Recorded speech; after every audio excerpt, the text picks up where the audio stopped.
Upon entering Mount Wudang, a soft inner smile arose within us, accompanied by anticipation, excitement, and a deep sense of remembrance. It is as though we had all come home again.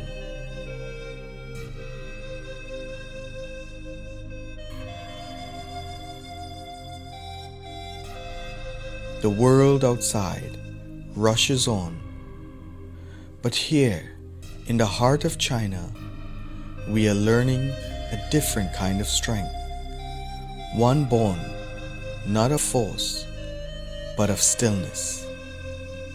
It is a path of settling, a silent retreat into the self, to the very source of all things.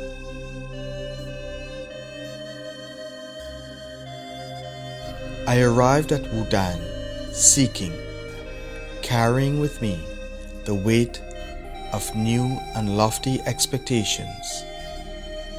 We soon realized that what we sought did not come from books or doctrines, but from a guide, a teacher, a master who embodies the living current, the very echo of the Tao. My teacher, Ismet Himmet, carries a lineage in his being.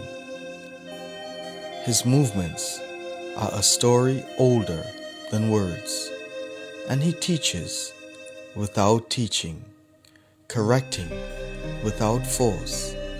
He gives an inheritance, not an instruction, awakening perception rather than giving a technique. The mountain, the air, and the lineage whisper in stillness. And in these moments, I learn not to act, but to become. He says, it is not we who execute the pictures of the form. It is the picture that embodies our being. He teaches that the movement does not just carry us into discovery. Our being becomes the vessel for the picture, experiencing itself within the moment of discovering its own nature. We stand cradled by heaven and earth as the One enfolds us. The body awakens, not as a tool, but as an altar of Tao. Within the stillness, the alchemy stirs. We are not the makers of transformation. It reveals itself through us. He explains that yin and yang are not shaped by our hands. They arise through our hands, hips, our center, our breath as the original pulse of existence. Qi is not something you can grasp. It is welcomed, entering softly, awakening the vessel that is the self. My teacher warns against collecting forms like empty bottles, saying, if you do not fill them, they remain inert, lifeless. He mentions that forms are a method, not a goal, and that the true content is the lived experience and the understanding that grows inside the form. He emphasizes that movement must come from within, Without feeling it, one is merely waving their arms around. We do not train merely to look good, he says. We train to transform. The quality of our movement comes from the quality of the stillness within.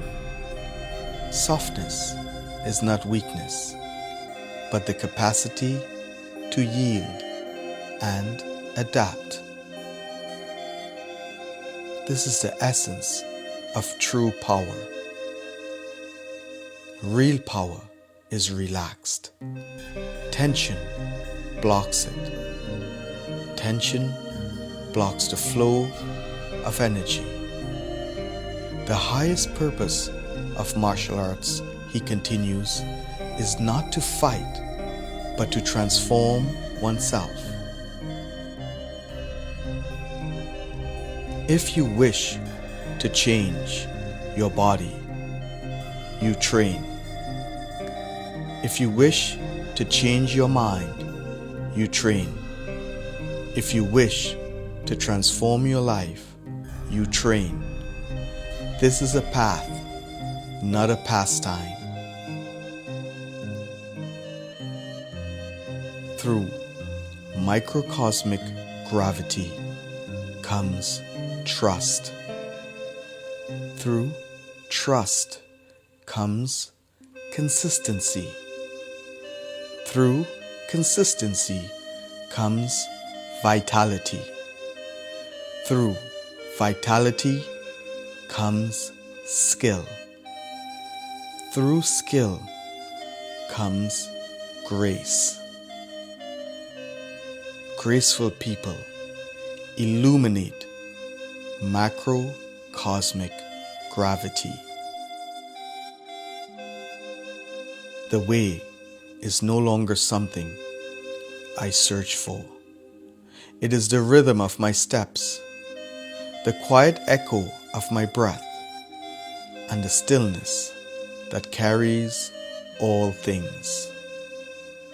To teach is to hold a flame, to circulate its current, and to awaken the inner light in another, carrying the lineage onward.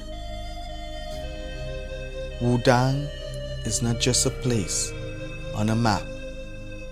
It is a pulse in the heart, a breath in the body, a spark in the soul,